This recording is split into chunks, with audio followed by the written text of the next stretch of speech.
জান্নাতে যেতে পারবে না। ফাতেমা রে, আমার ম্যাক্সিমাম উম্মত তো গুনাহগার উম্মতগুলি তো পুলসিরাতের পুল অনেকে পার হইতে পারবে না। তবে ভাইজান, আমার আল্লাহ একটা সিদ্ধান্ত নিয়ে ফেলেছেন, ওরে দুনিয়ার মানুষ, উম্মতে মুহাম্মাদীর ব্যতীত অন্যান্য নবীর উম্মতের ব্যাপারে সিদ্ধান্ত একরকম, কিন্তু পুলসিরাতের পুল পার হওয়ার ব্যাপারে উম্মতে মুহাম্মাদীর ব্যাপারে সিদ্ধান্ত আর এক রকম। সব নবীর উম্মতেরা পুলসিরাত গুনার কারণে কাইটা নিচে পড়ে যাবে, কিন্তু আমার হাবিবুল্লাহর উম্মতেরা গুনাহ করবে। ওই গুনাহ কইরা যখন পুলসিরাতের পুল পার হইতে যাবে, পার হইতে গেলে ওরা গুনার কারণে পইরা যাইতে চাইবে। আমার হাবিবুল্লাহর সম্মানের কারণে তাদেরকে আমি পড়তে দিব না, এরা যেন ঝুইলা থাকতে পারে। এই জন্য আমি কোটি কোটি বিলিয়ন মিলিয়ন উপকরণ তৈরি করে রাখবো, ওরা পড়তে যাবে, পড়বে না, এইভাবে টাইনা থাকবে। সুবহানাল্লাহ কয় না? ফেরেশতা আসবে, মানুষ একজন আসবে পুলসিরাতের পুলে, এ তোমরা কারা? আমরা উম্মতে মুহাম্মাদী। তুমি কে? আমি তো তোমাদের খবর নেওয়ার জন্যই আসছি। তুমি কে? আমি তোমাকে উপকার করার জন্য আসছি, তোমাকে জান্নাতে নিয়ে যাওয়ার জন্য আসছি। তুমি কে? ওই যে গাজিয়া, ওবায়দিয়া, দরবার শরীফের বক্তবৃন্দের সুহাদায়ে কারবালাদের মাহফিলে বসে বসে একটু দুরূদ আর সালাম পড়েছি না? সুবহানাল্লাহকে বলা যায় না? একটু দুরূদ আর সালাম পড়েছি না? ওই দিন ওই দুরূদ আর সালাম রব্বুল আলামিন আমাকে একদম ফেরেশতা বানাইছে, আর বলে দিয়েছে যেই দিন এই পাগলগুলি আজকে দুরূদ আর সালাম পড়া পাগলগুলি যেই দিন পুলসিরাতের পুল পার হইতে যাবে, ওই দিন যদি গুনার কারণে পুলসিরাতের পুল থেকে পড়ে যাইতে চায়, কিন্তু আমি পড়তে দিব না, লটকায় থাকার জন্য ব্যবস্থা করে রাখবো, লটকায় থাকবে। আর তুমি দুরূদ আর বিলাত তোমাকে ফেরেশতা বানায়া দিলাম, ওই অবস্থায় যায় তাদেরকে উদ্ধার করে জান্নাতে নিয়ে যাবে। মনে জল্পনা কল্পনা যাব আমি সোনার মদিনা, আমার মনে জল্পনা কল্পনা যাব আমি সোনার মদিনা, সবাই যাব আমি সোনার মদিনা, বলো যাব আমি সোনার মদিনা, নবী নবী গো যাব আমরা সোনার মদিনা, আমার মনে জল্পনা কল্পনা যাব আমরা সোনার মদিনা। মাশাআল্লাহ, পাগলজিটাকে দিই পারে, আলহামদুলিল্লাহ জোরে কয় না? হায় হায় মনটা আমার অনেক খুশি, নবীজিকে ভালোবাসি, মনটা আমার অনেক খুশি, নবীজিকে ভালোবেসে তৃপ্তি মিটে না, বলো ভালোবেসে হায় হায় নবী নবী গো যাব আমরা সোনার মদিনা, আমার মনে জল্পনা কল্পনা যাব আমরা সোনার মদিনা। হায় তোমার নামে এত জাদু, ডাকিলে মনে হয় মধু, তোমার নামে এত জাদু ডাকিলে মধু, এই মধু কোথাও মিলে না নবী, এই মধু হায় হায় নবী নবী গো যাব আমরা সোনার মদিনা, আমার মনে জল্পনা কল্পনা যাব আমরা সোনার মদিনা। নবী তোমায় ভালোবাসে যারা, আল্লাহর ওলি হয় গো তারা, তোমায় ভালোবাসে যারা আল্লাহর ওলি তারা, থাকে না কো চিন্তা ভাবনা, নবী থাকে না কো চিন্তা ভাবনা। আপু এই জন্য বুঝি আপনি কাঁদেন? হ্যাঁ, আমি এই জন্যই কাঁদি। মা ফাতেমাকে, ভাই আবু বকর, তোমার সাথে আমার একটা পরামর্শ আছে। আমার আব্বার কান্না কি থামাইতে চাও? হ্যাঁ, নূরের মিশর ইসলামের কান্না মোবারক আমিও থামানোর পক্ষে, আর সইতে পারি না। মা ফাতেমা কয় তাহলে একটা কাজ করতে হবে। কয় কাজটা কি? আজকে ওয়াদা দাও, কয় ওয়াদাটা কি? কয় ওয়াদাটা হলো আমার বাবার যত মুরব্বী উম্মত কবরে আসবে, মুরব্বী পর্যন্ত হওয়া পর্যন্ত পৃথিবীতে বেঁচে থাকবে, আমার বাবার যত উম্মত মুরব্বী হইয়া কবরে আসবে, তুমি আবু বকর মুরব্বীদের কাতারে পড়ে গেছো। ও আবু বকর ভাইজান, ওয়াদা দিতে পারবানি আমার বাবার কান্না মোবারক থামাইতে চাও কিনা? কয় চাই। কয় তাইলে একটা দায়িত্ব নিতে পারবানি, আমার বাবার যত মুরব্বী উম্মত কোন ইন্তেকাল করবে, কিয়ামতের ময়দানে বাবাকে টেনশন করতে দিবা না, আমার বাবাকে টেনশন করতে মুক্ত থাকতে দিও। বা কি করতে হবে? মুরব্বীদেরকে সুপারিশ কইরা তুমি জান্নাতে নিয়ে যাবে। তাইলে আমার বাবার কান মোবারকে কথাটা আমি পৌঁছাবো। আবু বকর সিদ্দিক রাদিয়াল্লাহু আনহু কথাটা ওয়াদা দিলেন, যাও যত মুরব্বী ইন্তেকাল করবে আমি তাদেরকে জান্নাতে নিয়ে যাব।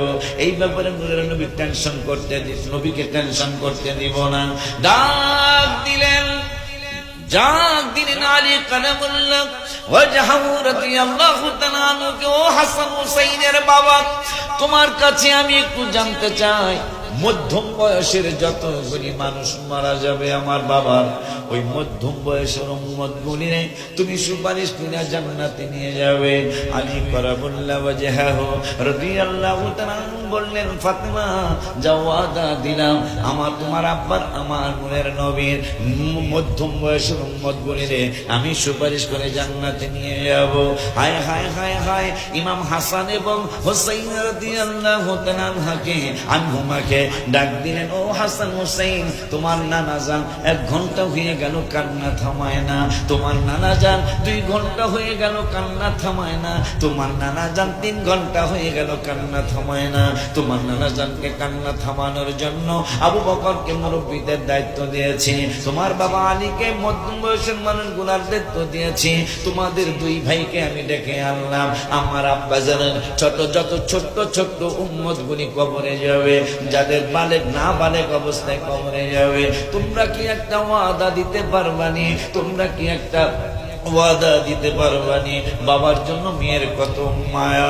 মা ফাতেমা জাহরা রাদিয়াল্লাহু তাআলা আনহা তিনিও প্রথমে অনেকক্ষণ কেঁদেছেন, কাঁদার পরে এই বুদ্ধিটা বের করলেন, আব্বা আব্বা আর কাঁদবেন না, আবু বকর আপনার মুরব্বী উম্মতদের দায়িত্ব নিয়ে নিয়েছেন। আলী কারামুল্লাহ ওয়াজহু রাদিয়াল্লাহু তাআলা আপনার যুবক উম্মতদের দায়িত্ব নিয়ে নিয়েছেন। আমি ওসমান, আমি আমার 2টা সন্তান হাসান এবং হুসাইন রাদিয়াল্লাহু তাআলা আনহুমা 2 ভাইরে আপনার ছোট্ট নাবালেগ শিশু উম্মতদের দায়িত্ব দিয়ে দিয়েছি। আব্বা আপনার স্ত্রী আমার মা খাদিজাতুল কুবরা রাদিয়াল্লাহু তাআলা আনহাকে ডাক দিয়ে বললেন, মা ও মা, আমার আব্বার কান্না থামাইতে চাই। কেমনে থামাইতে চাও? কয় আম্মা ও খাদিজাতুল কুবরা রাদিয়াল্লাহু তাআলা আনহা, আমার আব্বার যত মুরব্বী মহিলা উম্মত কবরে যাবে, আম্মা আপনি যদি তাদেরকে সুপারিশ করে জান্নাতে নিয়ে যান, ওয়াদা দিলে আব্বার কান মোবারকে খবরটা শোনাবো। লাস্টে বললেন, ওগো আব্বা, আবু বকর সিদ্দিক ভাইকে দায়িত্ব দিয়েছি মুরব্বীদের ব্যাপারে, আলী কারামুল্লাহ ওয়াজহু রাদিয়াল্লাহু তাআলা আনহুকে দায়িত্ব দিয়েছি যুবকদের ব্যাপারে, আর হাসান হোসেনকে দায়িত্ব দিয়েছি ছোট্টদের ব্যাপারে, মা খাদিজা আমার মারে দায়িত্ব দিয়েছি মুরব্বী মহিলাদের ব্যাপারে। আর যত যুবতী আছে, কম বয়সী মহিলা আছে, যারা এই অবস্থায় কবরে যাবে, আমি ফাতেমা তাদের সকলের দায়িত্ব নিয়ে নিলাম। এরপরেও আপনি আর কাঁদবেন না, সব দায়িত্বই তো আমরা নিয়ে নিলাম, এখন আপনি মেহেরবানি করে কান্দা থামা। ওই মা খাদিজা, ওই মা ফাতেমা জাহরা রাদিয়াল্লাহু তাআলা আনহার ফুলের কলি, হায় হায় মা ফাতেমা জাহরা রাদিয়াল্লাহু তাআলা আনহার ইমানের ফুলের বাগান, যারা একবারে কষ্ট দেওয়ার সাথে, দুঃখ দেওয়ার সাথে, নির্যাতন করার সাথে, যারা ইমাম হাসান এবং হুসাইন রাদিয়াল্লাহু তাআলা আনহুমাকে কষ্ট দিয়েছিলেন, যেই কষ্টের কথা শুনেছেন, শুনবেন, শুনতেই থাকবেন, কিয়ামত হয়ে যাবে, এই দুঃখের কথা বলা শেষ হবে যাদের ব্যাপারে আমি গজলে লিখেছিলাম, কেউ যদি ওদের কষ্ট দেয় যেন আমায় কষ্ট দেয়। বলো না, কেউ যদি কষ্ট দেয় যেন আমায় কষ্ট দেয়। কষ্ট দিল মা ফাতেমাকে, বলো কষ্ট দিল ফাতেমাকে। বলো না, কেউ যদি ওদের কষ্ট দেয় যেন আমায় কষ্ট দেয়। নবীজি বললেন, হাসান হুসাইন রাদিয়াল্লাহু তাআলা আনহুমা ওদেরকে কষ্ট দিলে আমাকেই কষ্ট দেওয়া হয়।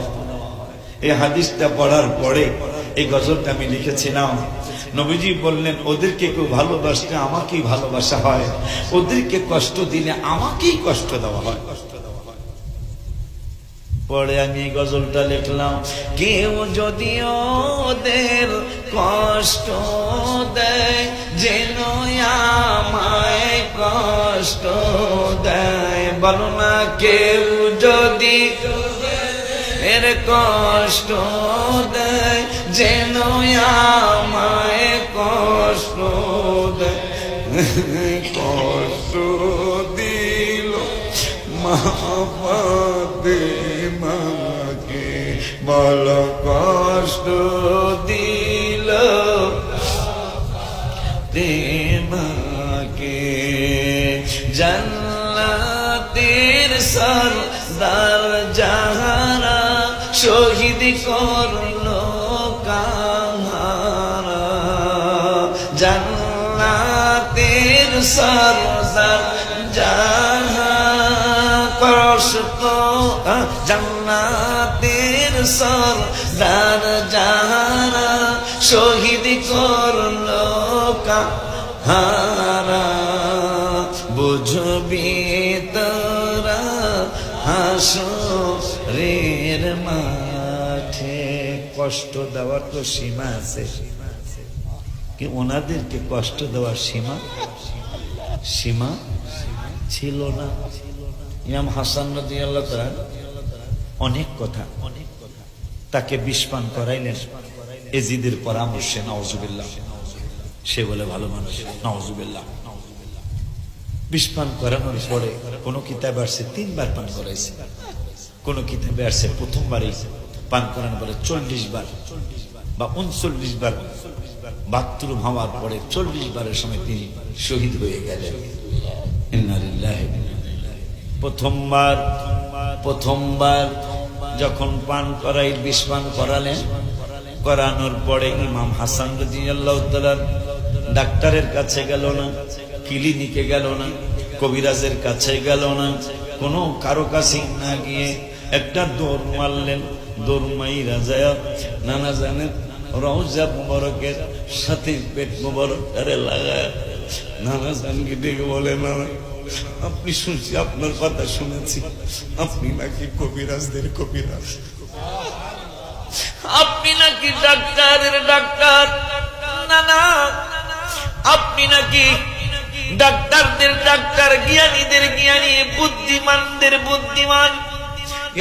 নানা জান, আমি কি অন্যায় করেছি, কি অপরাধ করেছি? নানা, তোমার মুনাফিক উম্মতেরা আমারে বিষ পান করে আমার কলিজা মোবারক মনে হয় খান খান হয়ে যাবে। নূরের নবী রহমাতুল লিল আলামিনের কলিজার টুকরা ইমাম হাসান রাদিয়াল্লাহু তাআলা পেট মোবারকটা রওজা মোবারকে ঠেকে নানাকে ডেকে বলছেন, রওজায় গিয়ে হাসান কয়, নানা কলিজা ছিঁড়ে। রওজায় গিয়ে হাসান কয়, নানা কলিজা ছিঁড়ে যায়, আর সইতে পারি না ব্যথা রে। ইমাম হাসান বিষ খেয়ে গেলেন নানার দরবারে, আর শুইতে পারি না ব্যথা রে। রওজা